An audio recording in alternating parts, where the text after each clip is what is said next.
Welcome to Trust, Then Know, the Jackie Boyd Podcast, a podcast providing education, information, and mostly inspiration that will help you become the best version of yourself. Join host Jackie Boyd for engaging and intriguing conversations. Now, Trust, Then Know, the Jackie Boyd Podcast. Hello, everyone, and welcome to another episode of my podcast, Trust, Then Know, the Jackie Boyd Podcast. I am so excited that you are with us. I'm so excited that you've been joining. I'm so excited for my guests tonight. Oh my goodness. It has been a wonderful 4 episodes, and they are closing out my last episode for 2024. The Trust and Know Jackie Boyd Podcast will bring you people who have something to say, and these two definitely have something to say. So I want to welcome Dr. Melissa Chester, the Dr. Melissa Chester, and Orlando Spencer. They are 2 powerhouses here in Jacksonville who love their community. They love their community. And this episode is going to talk about community service, loving the community, and how to bring people together in the community. So welcome, guys. Thank you so much for having us. Absolutely. So I could tell you so much about them, but I'm going to let them kind of talk to you about themselves. But I will say that Dr. Chester is a household name here in Jacksonville. Okay, not only Jacksonville, Tallahassee, Daytona, let's just say the state. And Orlando Spencer is a 25-year veteran in the real estate world here in Jacksonville. His family is very well rooted here, and he is just someone who loves the community. They both have 2 very compelling stories, and I want them to share them with you. So let's take it away, guys. Dr. Chester, talk to us. And let me tell you something. Call her Doc. Call me Doc. I earned it, right? Call me Doc.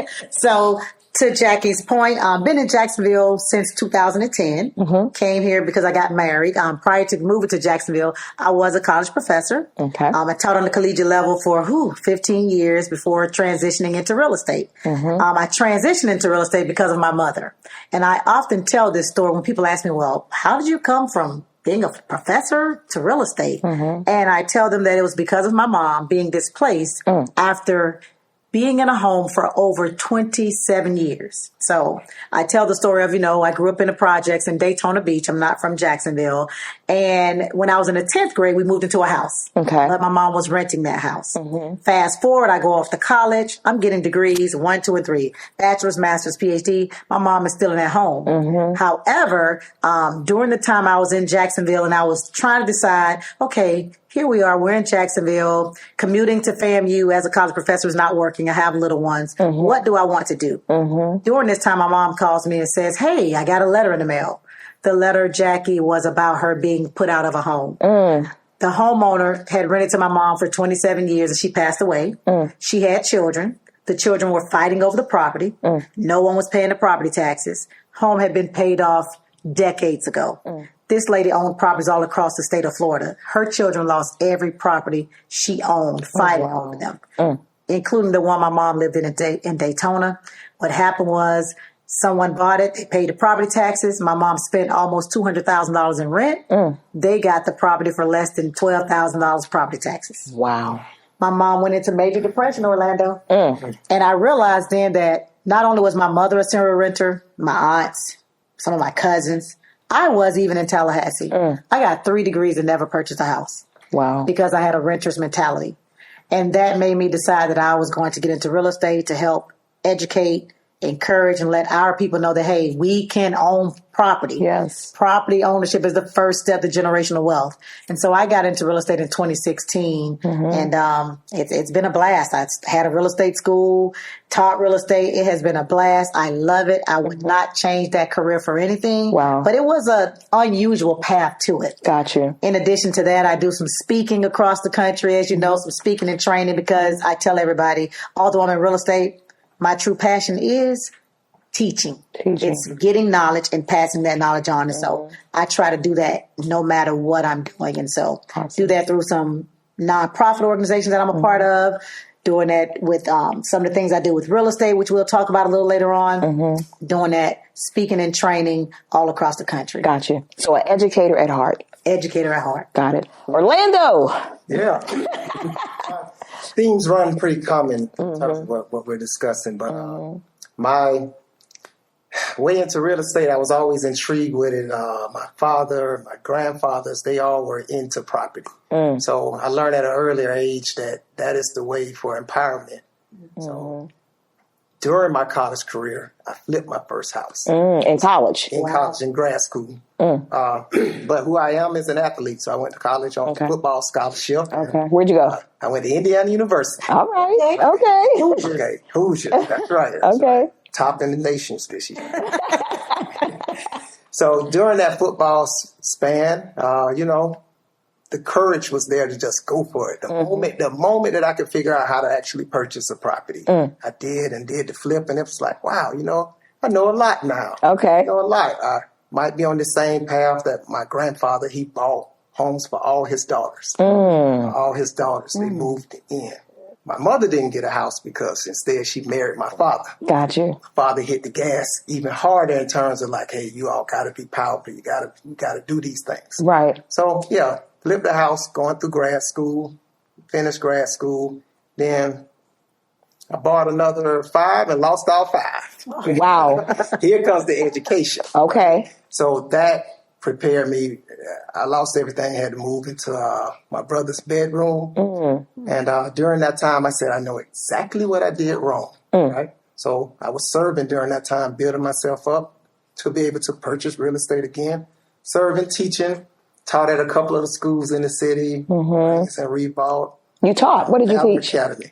Language arts. Okay. Right? But now that we're in a public forum, it's just good to know that even the superintendent came to the class a few times to hear about real estate. That's what I want to talk about in class all the time. Got you. So it just kind of came together. Yeah, just continue to try to embrace them. Tell the kids this is what you can do. This is the content. It's language arts. We're learning, but we're going to learn about how you can also be powerful economically. Awesome. So I've been blessed with this real estate career to do many homes, even build on the north side of Jacksonville. Okay.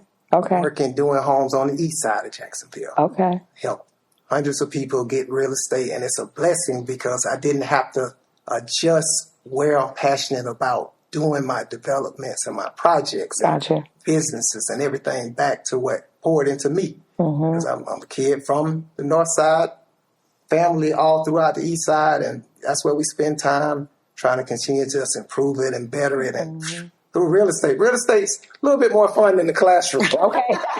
Just a little bit. I love it. So I'm hearing a theme. Both of you use maybe a negative circumstance in your life and you made it a positive. And that is a message that so many people can take, right? You all, your mom, her depression, living in a house for 27 years, only to lose it, you realizing that you never wanted that to happen to anyone. Right. So that was your why. You flip your first house, gained more, lost them all. You knew what you had to do, living in your brother's house. Man, that was your why to propel. I love it. And so many people don't know how to propel. They don't take those negatives, those circumstances that aren't positive, and they don't use them to their benefit. But you guys both did.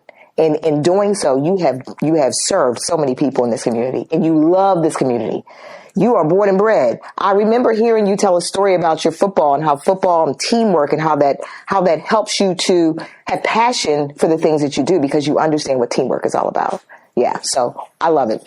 So listen, guys, one of the reasons why I wanted these two phenomenal people to join us tonight, because they have something to say, both of them do, is because they belong to an organization that is one of the oldest Black trade organizations in the country, and that's the National Association of Real Estate Brokers. And you are looking at a 4-year outgoing president and a first-year incoming president of the same organization. And as you can hear, the love they have for people and the love they have for community is not by mistake.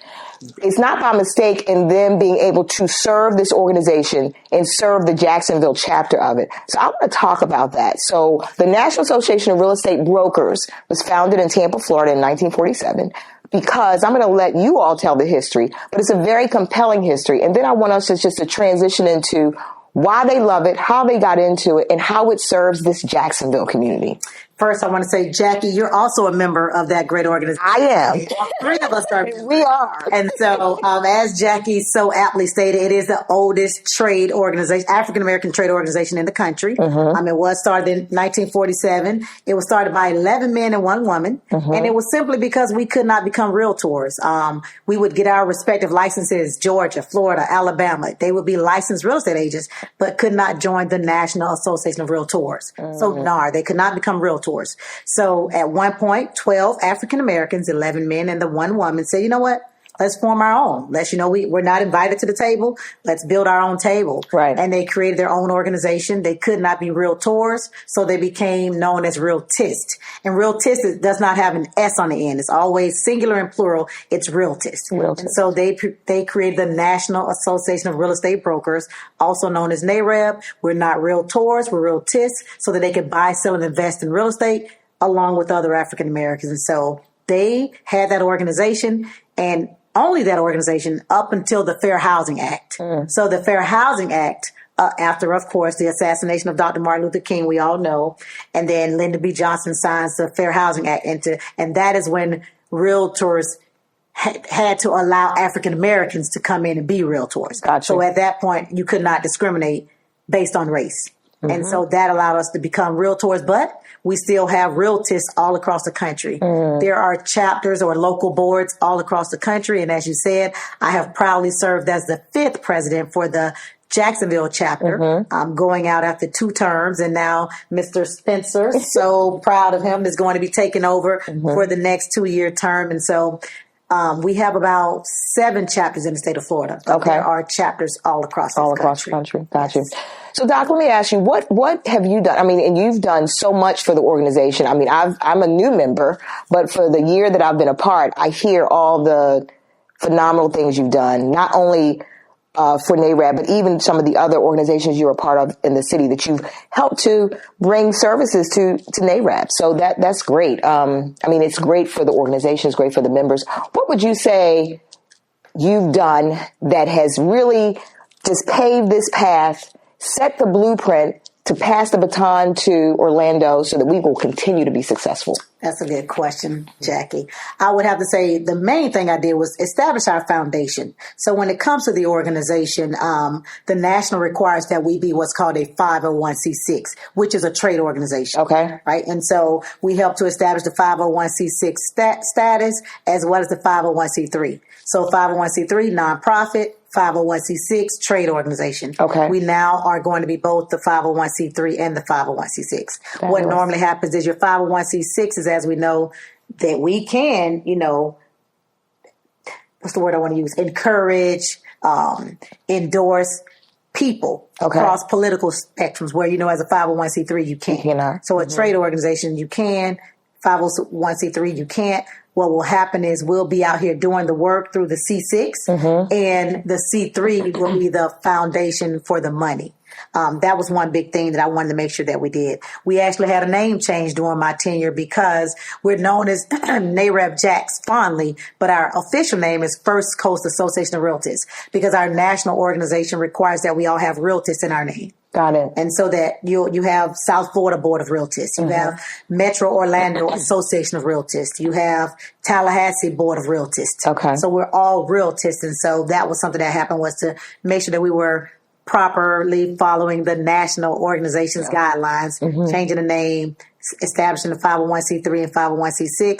I am proud to say I also raised the most money we've earned as an organization. So I raised about $38,000 to run the organization this past year, 2024. And I think I've helped us to become more collaborative. Like you stated, I'm a part of a lot of organizations. United Negro College Fund, NAREB. I'm a part of Educators Rock, right? Black Educators Rock. It's a ton of them, and I forget them. That's a shame. I have the national one, the CRC, the National Coalition of Reinvestment Commission. And so my goal is to always figure out how can we work together. Like people thought I was crazy when I partnered the UNCF with NAREB, to your point, like the national and UNCF, we now, when UNCF has their tours, their college tours. NAREP goes along to talk about real estate careers. That was a collaboration that I assisted with on the national level, because I do believe that real estate is something, no matter what field of endeavor we're in, ownership, real estate ownership, that stuff should be intertwined, and all of the potential professions that are available. Right. Something that we don't talk about a lot. And so I was also able to assist in bringing 2 of our affiliate organizations to our local board. We're one that has, not only do we have NAREP Jacksonville, we have the Women's Council of the First Coast, which is about financial literacy for women. We have the Young Realtist Division, which Miss Felicia Mitchell chartered. I'm so thankful she did. Yeah. So we have 2 of our affiliates. We're one of the few boards that has more than one affiliate or an affiliate at all. Okay. NAREP nationally has about 11 to 12 affiliates from appraisers, commercial, industrial, housing counseling, anything that you can think of in real estate. There is an affiliate that belongs to the National Association of Real Estate Brokers. So having those 2 affiliate organizations was also something that I've done. And just helping the organization become more known. Got it. More, so many people, I tell people all the time, we're the best kept secret. People don't know about us. Right. And when we tell that compelling story, guys, we exist because African Americans couldn't be realtors. White counterparts, black counterparts, they're just like, wow, I didn't know that. Wow. Right? Yes. So it's powerful. It's powerful. And it brings people together because, of course, we're made up of all real estate professionals. We're not just brokers or agents. We're title companies. We're lenders. We're appraisers. We're inspectors. We're electricians. We're plumbers. We're contractors. Anyone who touches the real estate transaction should be a part of their realtist community in their respective cities and states, because again, it is about bringing democracy in housing. It is about making sure that the underserved and under-resourced, they're given resources. They're knowing about what's coming down the pipeline as it relates to housing initiatives, what types of monies federally are coming out, et cetera. And so I think I've done a good job of just basically helping our foundation, helping us become more known, and collaboration would be the 3 top things. Awesome. So we are ready. We are ready. This is your baby. You pass the baby on. Grab that baton. Time to run. So Orlando, I mean, she has, and to her credit for sure, but when you said how many presidents prior to you? You're the 5th? Okay. So from the very first, they had to have a vision to bring the National Association of Real Estate Brokers in the Jacksonville market. And those presidents, shout out to them as well, because they did work as well. Dr. Chester, I think you've served the longest. Yes. Okay. So you served 4 years. Okay. So now you've really put some feet under it, and you have laid the groundwork. Orlando, talk to us. I know the secret is out. So yeah, seriously, how are you going to take that baton and now make it better? Oh man, I'm so excited for it. And Jackie, again, thank you for having us on. Absolutely. On your podcast. This is a wonderful way to start, letting everyone know that FCAR is really coming. The foundation has been laid for us to facilitate a vision where now we're going to go ahead and achieve the ultimate. We're going to have a headquarters. So that's the vision. It's time for us to actually own real estate and create that as an absolute economic powerhouse for us to feed this knowledge to the masses. Dr. Chester's mentioned all the different terrains around real estate. A lot of people only think of it as possibly, home ownership. Every business could even own real estate. Obviously, that's a powerful asset that can be taken. So with the headquarters, we're just thinking that's going to be a major resource hub for us to get the word out about dispelling myths. You can own real estate. This is how you can do it. This is how we can help you. There are superstars within the organization. That's so much value. So we want to create that hub. Gotcha. So the vision is really creating that headquarters, and then along the way have initiatives that feed into growing everybody else around the real estate transaction. Title companies, and then the trades people, because we're going to be developing as we actually have a headquarters. It's going to be a need for excellent contractors, which we have within the organization, but we want to grow that out. Got it. We can continue to be an impact citywide. So that's where the real vision is. And then pushing this education into the communities. Got it. Connecting with our faith-based organizations.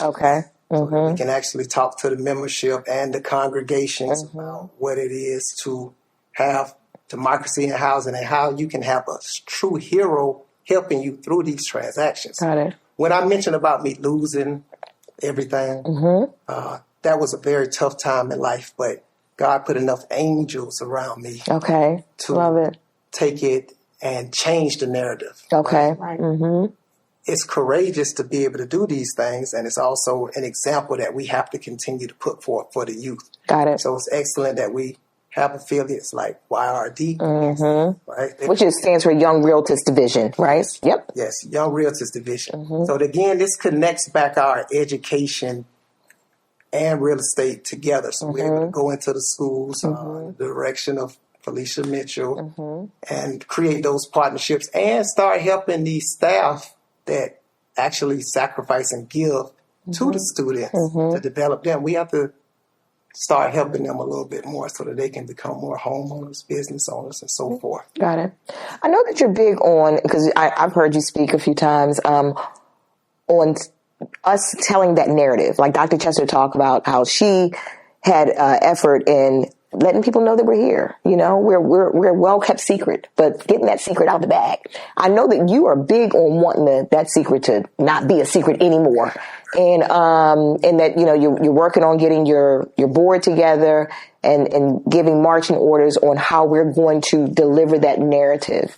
Talk to me about that. Like what things you're going to put in place to make sure we're delivering that, and that the community actually knows that we are not just a name, but we're actually boots on the ground. We're doing some real work. Excellent question. And the details about even what our 2025 calendar will look like, click down in the description below so that you can see what we're doing as an organization in 2025. But the intention, again, is to be into the community. Okay. If that's, again, through the different organizations where we have membership, for example. And that's an area where we're trying to pull in and let people know if you're about this type of work, if you want to see more democracy in housing with what we do, then we want you to be a part of the organization, to offer your talents and gifts to help others. Got it. It's a blessing. And not only are you just helping, you're also getting help.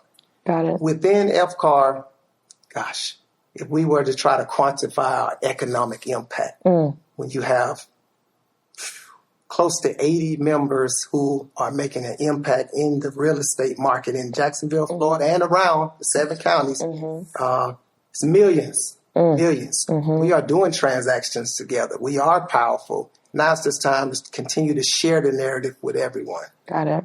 So our social media presence, I want us to actually grow it through the actual storytelling. So that's why I said thank you for this podcast invitation, because this gives us an opportunity to just tell the story. I was recently involved in a transaction with another FCAR member, and it was such a blessing to see that the buyer had been trying to get financing for a property since 2018. Wow. The realtor stuck with this buyer for all those years. And at the closing, you saw that they were receiving funds from one of our partner lenders, as well as the city with H2H funding. Wow. So the power there for them to get over $40,000 towards the purchase of a new home. Right. That's happening in here. Got it. Right. So now that people are able to hear and start understanding these are real stories. These are stories in 2024. So we're just a piece of that history that started in 1947. It is a blessing to be able to serve in something that has that sort of foundation for that amount of time. Just talking about history, you mentioned powerful moves that were made, like by laws and assassinations that happened. The world has been changing, but NAREB has been doing the same thing. And now in Jacksonville, we that's why I say I'm proud to take on this baton. Wow. I love it. I had the fortunate blessing to attend my first national conference in New Orleans this year. Yes. Doc was saying, Jackie, gotta go. Same. Gotta go.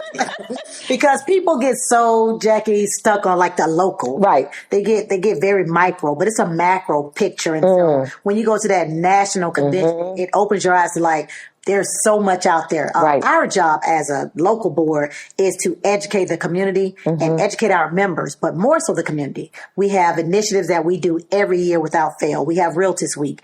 We have Home Ownership Month in June. We have Veterans Home Ownership Month. But when you go over to that national convention, again, you're seeing all the affiliates. You're seeing there's a National Developers Council. And so anything you think you may want to do as a professional in real estate, you know you have an opportunity as a professional at the national convention. So what was your first convention like? I'm telling you, I was blown away. I would just say that I was blown away. It was like an HBCU homecoming. You know, when they had all the chapters coming in to their song, and I mean, it was so much to take in. And then the classes, the education, and the message of democracy and housing, you saw that and you heard it everywhere we went to, you know, whether there was a dinner or a luncheon or a class, that's what you heard. Yes. That's what you heard. And so that's the foundation. That's the theme around National Association of Real Estate Brokers, democracy in housing, which is a great segue into my next question. What in Jacksonville do you guys think is limiting that democracy and housing theme? So when you think democracy, fairness across the board in housing, talk to me about in Jacksonville, what is preventing that from being more prominent? That's a good question. You know what? It's one that I struggle with daily. And not just when it comes to just Jacksonville, but the country. I think it is, and I say this in every meeting I sit in, Jackie, when I'm at the table, is silos. We work in silos. So it's the lack of collaboration. It's the lack of listening to your fellow person. We have great things happening in real estate all across the country. We have, all across the city, we have things happening, you know, there are initiatives, like he talked about H2H and there are all these there's a repair program, and there's United Way is funding different CDCs, which is, community development corporations, but we're not getting that information out there. And so I think it's just that as we begin to keep pushing these narratives about NAREB and other organizations, we just have to remember to collectively collaborate. Right? To make sure, hey, let me make sure I let my partners and those who are not necessarily partners, but are in this same type of work, know what resources I have. I think that has been a big barrier to us doing much better. Okay. And I think another one is something that, again, is going to be nationally, how we're allowing developers to come in and own so much in neighborhoods. Right. I know there has been talk about maybe, you know, limiting the percentage of renters and investors in the community. But I think that's another thing that has prevented democracy in housing, because most times we know that is happening in lower socioeconomic, which tend to be African-American neighborhoods. And so I think those are two major barriers. Got it.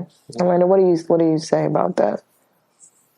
I would also add in the piece of the neighborhoods, like we're talking about historically black neighborhoods. You know, our neighborhoods, like I mentioned earlier, on North Side, East Side, some of the resources that are there are pretty inept at the current moment. So we have to try to do things, or we must do things to increase the commercial appeal as well. The conveniences of just being able to walk in order to get some of the better things, to be able to eat, grocery shop, for you to even be able to fill up your car sometimes in certain areas, it's a tough location. You have to go out further. You have to go further out in these kind of things. So when you start talking about democracy and housing, it also has to feel like the rest of the city. Yes. Gotcha. Right? Yes. So if it feels like the rest of the city, it's not going to be some of these things that obviously are not appealing in certain neighborhoods. So we need more funds going that way. We need more developers' attention to fine details in those areas, not just pushing projects. And it's also have to be diversified housing in the area, so that we do have apartments, condos, homes that are affordable, workforce, and then even luxury homes. Okay. Right? We have mixed income models. Exactly. So that now this area where we're talking about how can it feel and have the same value as something else on another end of town. And this is in any city. You study and you see this, it's like, well, it's obviously some things missing from the infrastructure. And really, we definitely could take a lot more commercial development in those areas. I like that. It was interesting. I was in a meeting not long ago with 2 CDCs, Metro North CDC and Northwest Jack CDC. And as I'm listening and I'm in that meeting, I'm thinking, okay, there has to be some collaboration with FCAR in these CDCs. You know what I'm saying? Because you're right. Collaborative work is so important. It's so important. We have to make sure. So I want to help champion that because that's something that could definitely make a difference, in our community. I love it. So now we're ready to pass this baton. You're ready to hit the ground running come 2025. Tell me how your passion, Orlando, and this is just the heart of Orlando, Spencer, is going to serve FCAR and going to serve the members. I know about your background, the houses, the flips, but I want to hear the passion. How your passion will serve FCAR and the members. As long as everybody's okay with their time, I've been talking about just being powerful with the ability to purchase land, homes, businesses, commercial, industrial, everything. The passion that has been there before I found FCAR, it was spoken all the time. Like you could check any of my circles, probably everywhere except for inside the football huddle. But even some of my teammates, like these are central conversations that we have and have had over the years. Okay. So that particular passion, it's like part of my blood, like sports. The passion to do that and see these things through. There's no transformation without action. Okay. So how we're trying to transform and make democracy and housing be relevant on any street, any block, anywhere, it's going to take the efforts of our members, our teamwork. Yeah. The board of directors that I'm being blessed with, just awesomely talented with FCAR.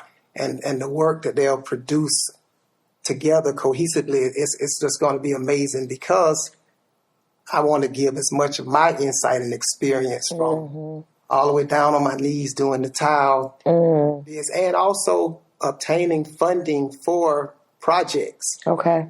These sort of things that we need to be developing in our communities. Being that I have been blessed enough to receive funding from organizations, but being able to have organizations like LISC, for example. Okay. They recently funded development that I'm doing to the tune of 7 figures. It's transparent in the story. The reason why the conversation was happening because we want to create better housing options, more affordable housing in our communities. I am one person, right? I got a family, I have children, I have a board that is going to do fantastic to spread out this information and take it to the people who don't just have an interest, but are ready to put in action so we can continue seeing the transformation. The foundation is just so ripe and ready. That's right. That's why it's I'm excited about it. I'm hearing everything that we're talking about. It's a continuing theme, and that's collaboration. That's it. That's collaboration. It's collaboration. It's collaboration. It's collaboration. It's knowing the organizations. Me being in that meeting with the 2 CDCs, my mom was like, "We need to connect." LISC, we need to make sure we're at the table. The city, I hope to have an interview with someone from the city to talk about some of the projects here. It's collaboration. It is. And to Orlando's point, and in full transparency, I work with LISC, and so I have been very intentional about making sure that we're at those tables, like you're saying, and at the city's table. I made sure that FCAR was at the Affordable Housing Roundtable, that the mayor had, her subcommittee for that. Because again, what Orlando's talking about, I tell people all the time, knowledge is not power. It's implementation of knowledge that's power. Yeah. Right. You can go in and take all these classes and learn all these things, but if you never implement it, you're never. What does that mean? Right. So I think the thing that Orlando is really going to be trying to push with his administration is just helping not only the community to do better, but our members. And so I'm excited to be in the background supporting, helping to make those collaborations and connections with other organizations, helping his administration shine. And I just, like you said, because we're better together, right? Better together. There's an African proverb: if you want to go fast, go alone. If you want to go far, go together. Go together. And I think that as we move together, great things are going to happen. NAREB Jax or FCAR is going to continue to do great things.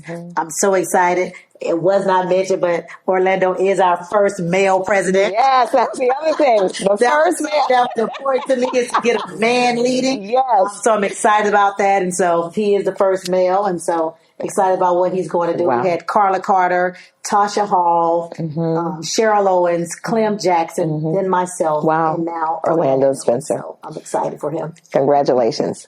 Congratulations to both of you. Thank you. This is amazing. Amazing. Listen, guys, I always want to leave my my viewers and my listeners with something that inspires them, something that encourages them, because the purpose of this podcast is to help you become the best version of yourself. Right. And if that's by you doing something individually for yourself, self-development, or you being a part of something, or you getting connected to the right resources. So what would you want to leave our listeners or viewers with that will speak to that? How can you inspire them to be the best version of themselves? Orlando, I'm going to start with you. Okay. And again, thank you. This has been quite lovely experience. And the people that are still with us, you could be your best self if you at least first believe in the morning and tell yourself you're going to shine. Mirror time is important. Spend mirror time with my 2-year-old and my 4-year-old now, so that they can start. You're going to shape your day. You're going to tell yourself how excellent you're going to be. So I think that that's important practice for people to understand. It doesn't matter about the things you've had to overcome. Your best actions and your best plans and whatever you can execute that day, one day at a time. One day at a time. A little bit of progress, more and more. So I would say that. And then when you say I could be my best, but I don't understand that part. I don't know anything about that. That's where it's time for you to reach out and access organizations, professionals, collaborate. That's what it is. So it's nothing like a huddle. Just make sure. Those football teams. Yeah. Make sure you bring value to that huddle. Yes. When you go places, you bring value. And then when your play is called, it's time for you to go ahead and show up.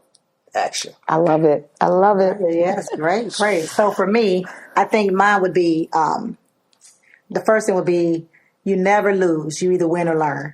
I think too often people get discouraged because things happen. They don't do as well as they expected to. They fail, but it's never ever a loss. It's a lesson. That's it. It's a lesson. It's never a loss. So you win or you learn. You never lose. Gotcha. And I think that second thing would be, again, as he stated, my thing is always collaboration. Stop moving in silos.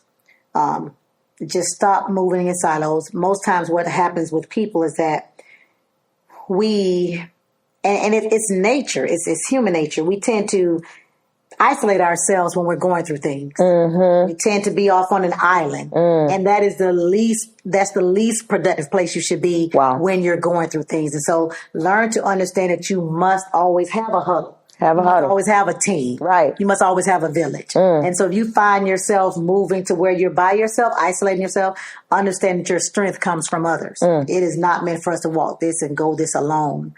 I think those are two big lessons. And then just lastly, move forward. Move forward. Stop looking in the rearview mirror. Right. Things appear in a small. Things appear small and for a reason, right? Yeah. Like people stay looking back. Orlando knows, and we used to have that argument when I was the president. They're like, we got to go get them. I'm not going to get anyone. I'm not going backwards. I'm going forward. So keep looking forward. Let the past be the past and just keep moving forward. I love it. I love it. Everything would be okay. Okay. Yes. Listen, you got to have a huddle. Don't look back. Don't move in silos. And you have to have a team, right? You have to have a team. That is what these people who have something to say want to share with you. And they said a lot. We are in good shape NAREB Jacks. We are in good shape, FCAR. We are in great shape. Thank you, Dr. Chester, for all your service. They love their community. They serve their community. It's about work, not accolades. That's right. Work. And may the work I've done speak for me. Yes. And so that tells the story. So I want to thank you guys so much. I'm so excited to be a part of the organization. It took me a minute to get on board. But you came. And I am ready to go and help him take that baton and move and run. So that's what we're doing. Guys, listen, thank you so much for joining again. This is the Jackie Boyd Podcast, Trust and Know. We are wanting you to do whatever you have to do to be the best version of yourself. We want you to look at yourself and say, what can I do to be better? And that's what we want this podcast to inspire you to do. So listen, please like, share, tell your friends. We are on every second and fourth Tuesday of every month on all of your social media sites and all of your podcast platforms. So until next time, be the best version of yourself. Bye. Thank you for listening and watching this episode of Trust, Then Know, the Jackie Boyd Podcast. We hope this episode has left you informed, intrigued, and inspired to become your best self. Remember to tune in every second and fourth Tuesday of the month and trust, then know.